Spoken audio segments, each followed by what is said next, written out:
ya kamba, refari anaamuru penalty. Mimi nakwambia hivi baka utamuonea huruma kesho. Na marefari wa Kiarabu ukimgusa tu, refari anakuambia weka katikati. Ila bwana kwa upande wetu kidogo tuna beki yetu inabidi ifanye kazi ya ziada.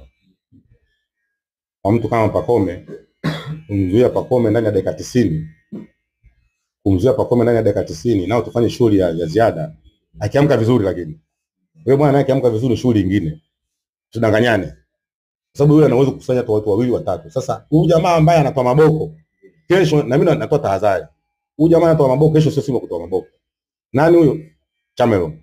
Sababu ana tabia yeye anarudisha nyuma mtu unamnasa, na huyo bwana kwa speed alionayo Pacome na kukechenga zake. Yaani mtu kumdhibiti kesho Pacome.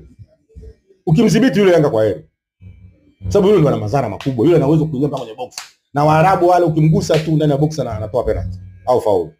Sasa kusema sisi ni balance eti Simba sifungwe simu goli 2-3. Yeye hata kama ni 5.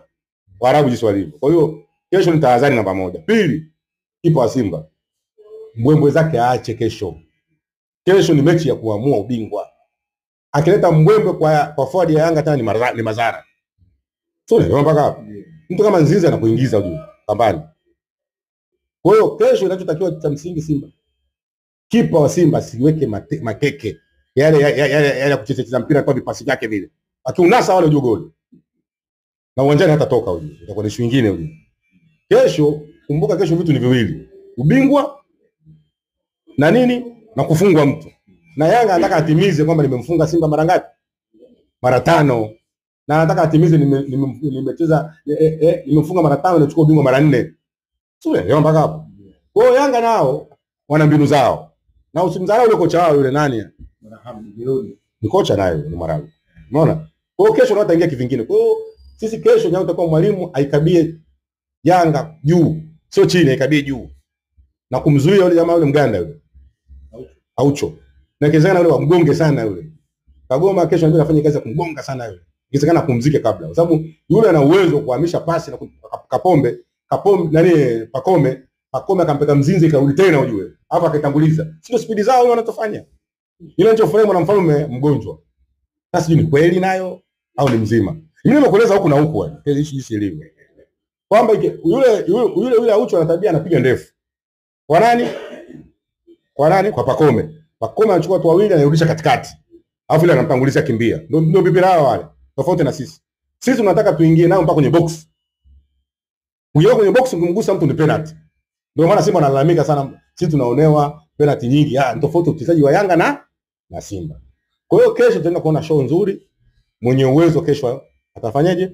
Atashinda, na inshallah na imani Simba atashinda kesho. Mimi nashukuru sana. Asante sana.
Uelewi. Haifeni magorofa na Pole.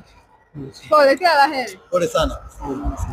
Naamini kwa timu yangu labda leo itakuwa imekuja kivingine kulingana Au na ile kimya imewaponza. Maana mashabiki labda wangekuwa wanaombea hata dua. Hapana kaka, ndo wasiwasi wenyewe ambao tunasema kila siku tunazuia. Yaani hizi ni propaganda. Yaani sisi tuishajua. Lawama unapeleka kwa nani? Kwa viongozi wa timu. Tuje yani tuijenge timu, tusajili kama tutakuwa na kikosi hiki kila siku. Sisi tutakuwa ni watu wa kupigwa kila siku. Tuache kudanganyana. Mimi leo hii Yanga anachukua ubingwa mara nne. Yanga anachukua ubingwa mara nne. Anawafunga. Wachukue tu hata mara 20 tu kaka, wachukue tu. Hapana, wachukue tu. Pole sana ndugu yangu. Hamna Ikiwemo vitu vingi vinavyofanyika ambao viongozi wanajua kwamba nini wanachofanya wao. Kwa hiyo Simba kwa Yanga bado sana.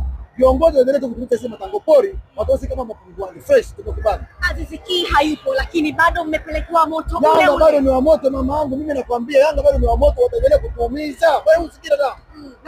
Sasa kumbe nini? Ndio nachokwambia mimi. Dakika za mwisho kabisa Simba amepoteza makombe yote. Simba imeloa, yani kwanza sabu za kocha za hovyo. Simba imeloa, acha tutapikwe basi. Pengine kocha alikuwa hana chaguo kupata kikosi alichonacho. Si ndio kikosi kipo kwa sababu kwani wote kwani Simba viongozi wamefanya makosa kusajili kikosi kile kibaya. Tumemaliza msimu vibaya sana. Na tumalize vibaya hivyo hivyo, tumaliza kama gani vibaya. Na timu lakini mimi sina matumaini hata kidogo. Kwa nini? Hivyo tu. Mmecheza kimataifa, hadi kama kuna namna mmepiga hatua msimu huu. Kimataifa dada yangu tofauti na ligi ya nyumbani. Ligi ya nyumbani, ligi ya nyumbani. Lakini mmeweka rekodi ya finali. Haina shida hiyo, sio mpira tu, lakini mimi nakwambia kwa Yanga, mimi nakwambia. Sijasema wapi kimataifa la Simba kwa Yanga bado sana. Elewa hilo kitu. Unamzungumziaje Chama ambaye ameingia dakika za mwishoni kabisa? Kama ndo mboga. Unapoteza goli mbili mzee wangu mbele ya Yanga na unaomba ubingwa. Hii ni kawaida kweli. Pole sana Mungu anakubali. Hebu ongea kidogo basi kidogo kuhusu mashindano yako. Ongea kidogo tu. Pole sana mzee wangu. Uko vizuri lakini. Pole sana mchezo. Huko ulikuwa wapi mzee wangu? Acheni ombea bwana, ondokeni huko. Bwana kaka, pole kwa matokeo. Asante. Naona sura imechukia. Ni nini hasa kilichopata mchezo wa leo? Bwana, viongozi wanatuchanganya. Viongozi wanatuchanganya. Viongozi hawana msimamo. Mechi ilipangwa tarehe 15. Haya, wameitwa pale na mheshimiwa rais, wamekaa wamemaliza. Haya, wamekaa kimya. Hamna toa ripoti bwana, hii mechi ipo, tunajiandaa vipi? Hii dabi hakurupuki bwana, unaona wewe. Hii dabi hawakurupuki unavyoja wewe, tunafika uwanjani tunacheza mpira. Dabi wanajipanga ndani mpaka nje ya uwanja. Sawa, viongozi hawajatoa taarifa. Sasa wanatoa taarifa, John uwanjani kuna dabi. Unaona? Na vingine huyu mwenyekiti wetu huyu si anatuchanganya sana. Hii dabi ngapi? Mangungu wote anatuchanganya. Mangungu anatuchanganya. Mwambie kabisa Mangungu anatuchanganya. Kama amechoka timu yetu atuachie kabisa. Kwanza ameingia yeye, si dabi tutashinda yoyote. Mpaka muda huu hatutashinda dabi. Anatuchanganya Mangungu. Bwana nashukuru sana kaka.